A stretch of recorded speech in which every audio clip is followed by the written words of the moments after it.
शिवरी ने जैसा ही अपना चरण सरोवर में डाला, जल एकदम निर्मल हो गया। ये क्या था? भगवान अपने भक्त को बड़ाई देना चाहते हैं। आज शिवरी को इतना सम्मान दे दिया भगवान ने कि स्वयं भगवान के स्नान करने से भी जल निर्मल नहीं हुआ, लेकिन शिवरी ने एक चरण डाला अब जल निर्मल हो गया। इसको कहते हैं सच्ची भक्ति। जिस दिन उस परमात्मा के प्रति आपके हृदय में सच्चा प्रेम उमड़ आएगा, सच्ची प्रीति हो जाएगी उस परमात्मा से, फिर दुनिया में और कुछ पाना बाकी नहीं रह जाता। बूढ़े मंत्री जामवंत ने कहा, देखो हम सब में सबसे ज्यादा बुद्धिमान है श्री हनुमान जी महाराज, इनको ये काम सौंप दो। ये पता करेंगे कि ये दोनों कौन हैं और ऋषमुख पर्वत की तरफ क्यों बढ़ रहे हैं। हनुमान जी बड़े बुद्धिमान हैं। तो श्री हनुमान जी महाराज को एक काम सौंपा। महाराज सुग्रीव ने कहा, हनुमान तुम जाओ पता करो ये दोनों कौन है, ऋषमुख पर्वत की तरफ क्यों बढ़ रहे हैं। तो श्री हनुमान जी महाराज ने आज बूढ़े ब्राह्मण का रूप बनाया और भगवान के सामने पहुंच गए। परीक्षा ले रहे हैं भगवान की श्री हनुमान जी महाराज। कैसे? सर झुकाया,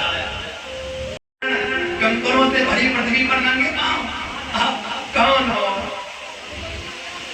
कठिन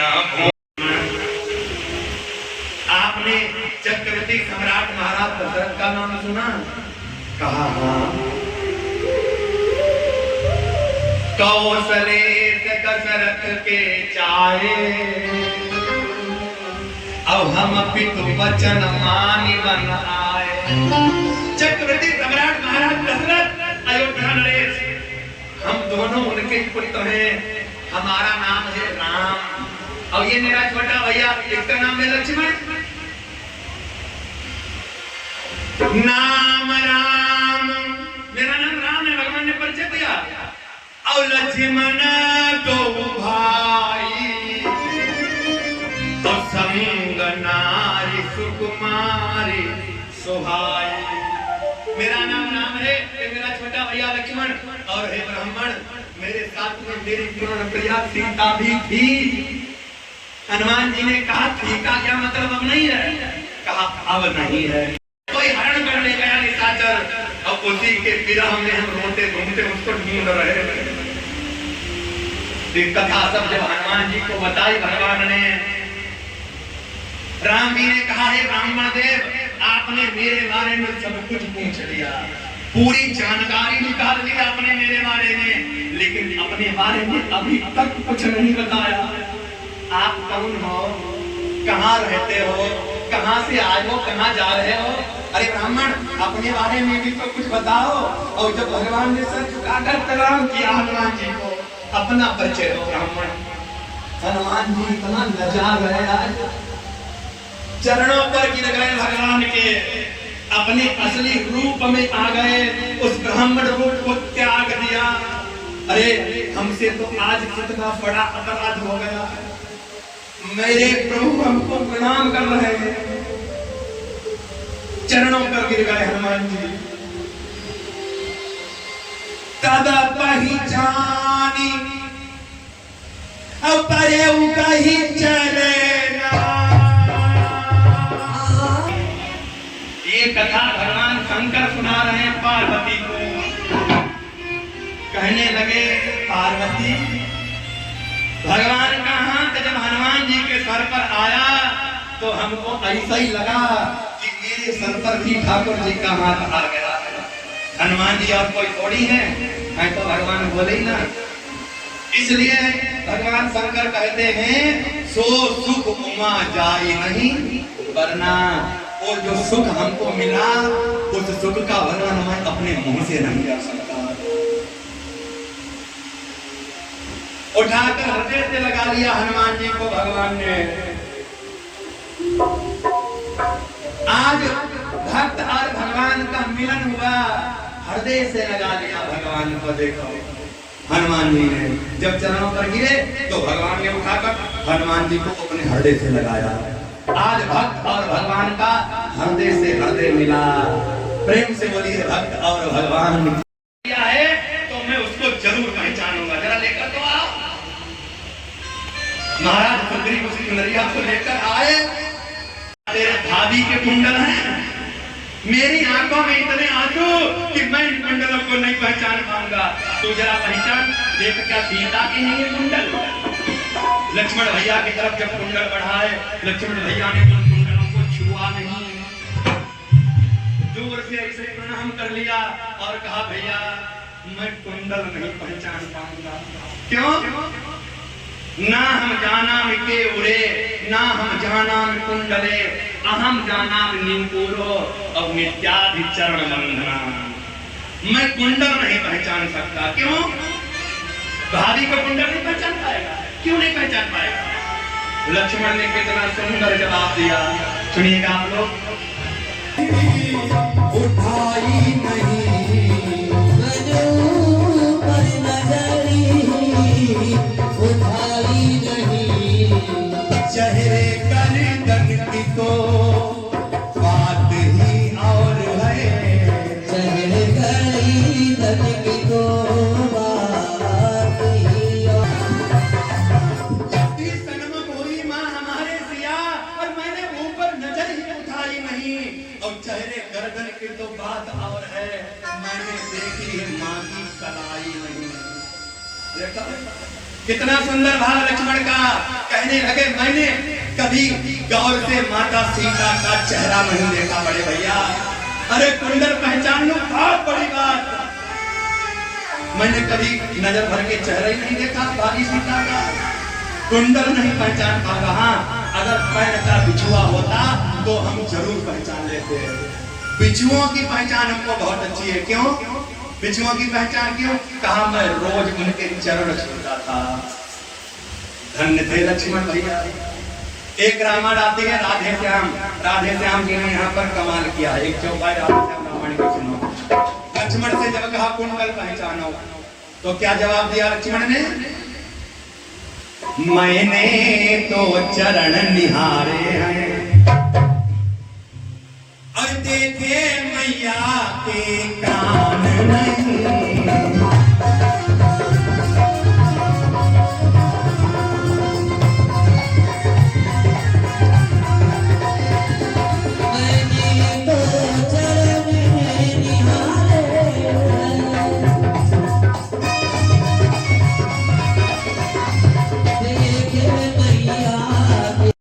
के कान नहीं, और मैं तो बिछुओं का सेवक हूँ, कुंडल की मुझे पहचान नहीं। हमारा भारत देश महान था कभी, देवर भाभी के कुंडल पहचानने को मना कर रहा है। अब जमाना कितना गंदा आ गया। देखो भाभी और देवर के रिश्ते को ऐसे बदनाम करके फेंक दिया है आज के लोगों ने। ऐसे ऐसे देवर होते हैं दुनिया में। जिस दिन बड़े भैया की शादी हो फिर देखो देवर सबसे ज्यादा खुश है। भाई गाना डाउनलोड कराई लाओ, भाभी के सामने बजाओ, जोर आवाज में सांची कहूं तोरे आवन से हमरे अंगना में आई बहार होगी। कितना गंदा जमाना आ गया। भाभी देवर का रिश्ता क्या होता है इस कथा से शिक्षा लो। भाभी देवर की भाभी नहीं, वो माँ होती है। माँ का दर्जा दिया गया है भाभी को।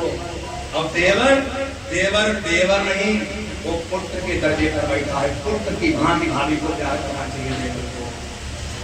जिन देवर भाभी में मजाकी होती हैं वो दोनों नरक के गामी हो जाते हैं। ऐसे पवित्र रिश्ते को जो बदनाम करते हैं, भाभी देवर से मजाक हो तो गंदी मजाक कर लेती है, देवर भाभी से मजाक कर रहा है। और जहाँ पर ऐसा चरित्र होता है वो सब नरक के गामी हो जाते हैं। ये बड़ा पवित्र रिश्ता होता है, इसको खेल कभी मत समझना। सीता मैया ने हमेशा लक्ष्मण को पुत्र ही कहा था और लक्ष्मण भैया ने सीता को हमेशा माँ बोला।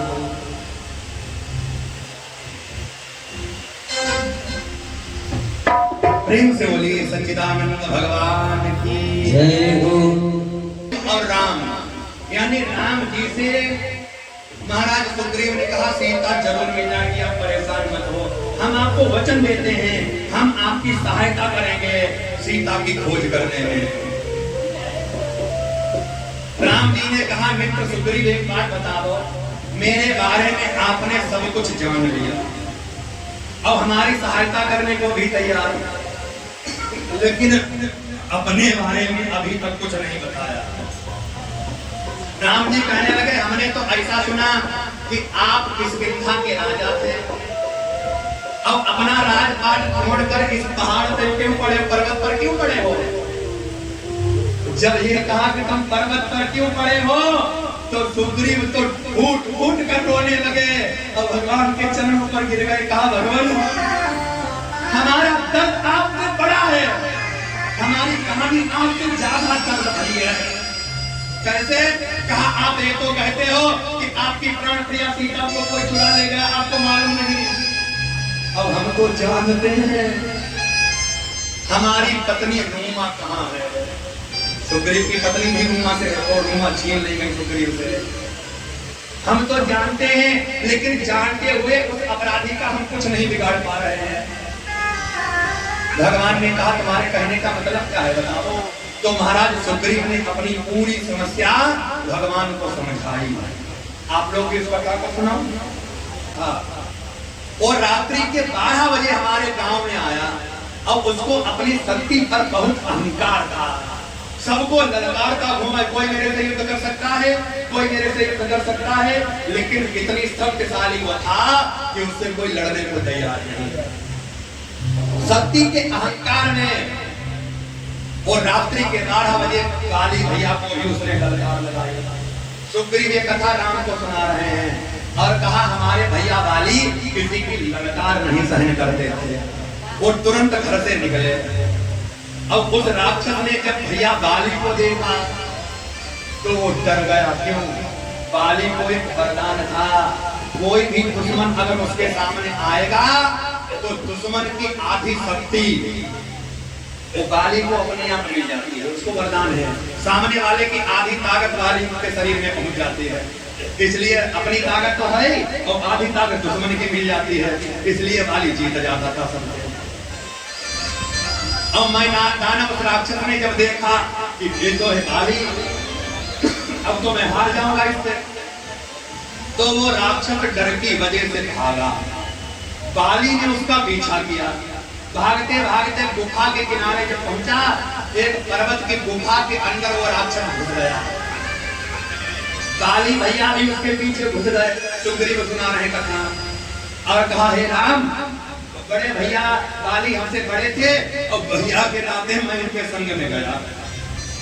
जब बड़े भैया अंदर गए तो मैं पीछे पीछे गया, और मैं भी जब घुसना चाहा गुफा के अंदर तो बाली भैया ने हमको रोक दिया और कहा सुग्रीव तुम यहीं को हमारा इंतजार कराओ, इस राक्षस को मार के मैं बहुत जल्दी आऊंगा, और जब तक मैं वापस ना आऊं तुम इस गुफा के द्वार पर खड़े रहो। और कब तक इंतजार करना है तुमको? टाइम दे दिया सुग्रीव को।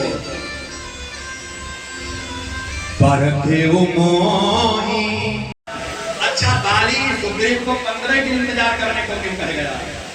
क्योंकि जो उसको वरदान था दुश्मन की आधी ताकत मिलेगी, वो 15 दिन के लिए मिलती थी, फिर नहीं।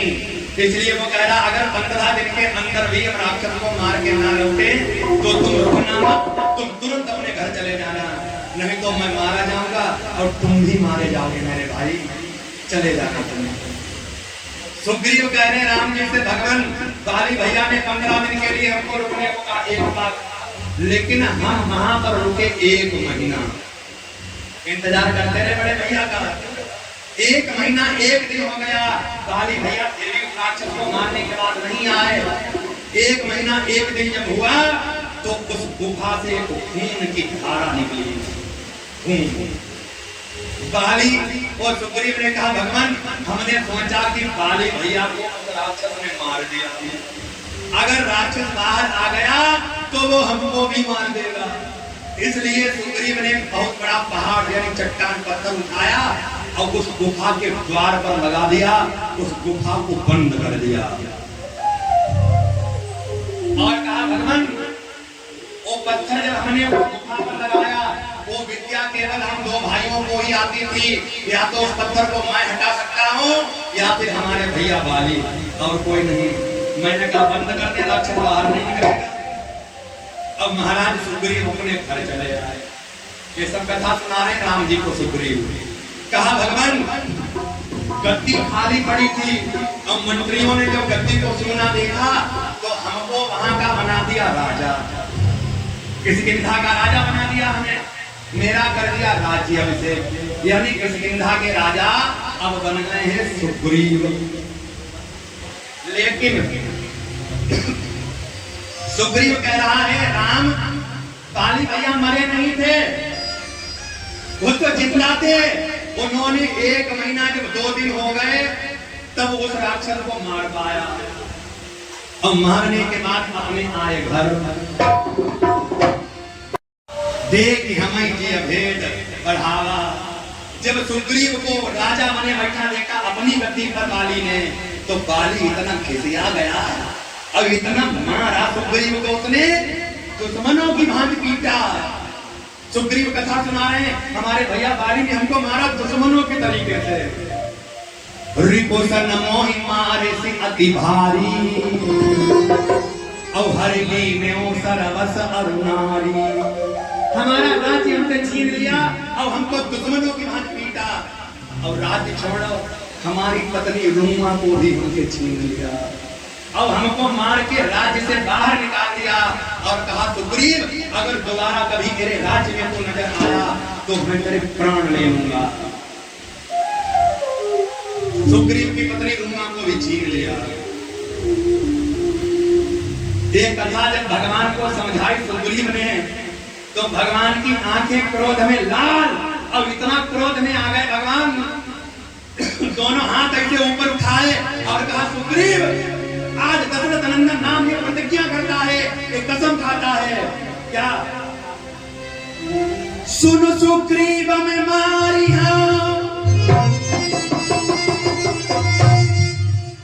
और बालिए कई बान, ब्रह्मरुद्र शरणागत और गए न उभर।